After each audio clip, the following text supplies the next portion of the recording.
మేము గ్రామస్తులు ప్రతి ఒక్కరూ ఎన్నోసార్లు టిప్పుల వాళ్ళతో మాట్లాడడం జరిగింది. కానీ వాళ్ళు ఏమి మాట్లాడినా సమాధానం లేదు. అతి వేగంతో పోయిన వల్ల ఈ రోజు ఒక పిల్లవాడు బండి ఆపి అడిగితే సమాధానం లేదు. బండి తట్టేసి వెళ్లిపోయారు. అతను ప్రాణాపాయ స్థాయిలో ఉన్నాడు, హాస్పిటల్లో ఉన్నాడు. కాపాడే దిక్కు లేదు. ఈ టిప్పర్లు ఆడిగిపోతున్నాయి.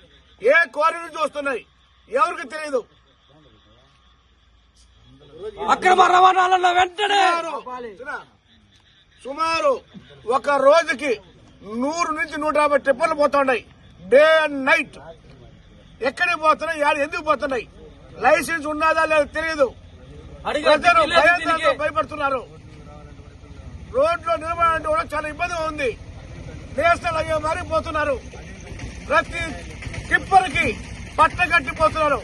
ఎక్కడికి పోతా ఉంది. అడవి కట్టింది కేబీఆర్ జడ్పీఏ స్కూల్ కి పిల్లలు రోడ్డు మీద నడుచుస్తున్నారు. భయాందోళనతో భయపడుతున్నారు. ఎన్నోసార్లు చెప్పాం, పట్టించుకోలేదు.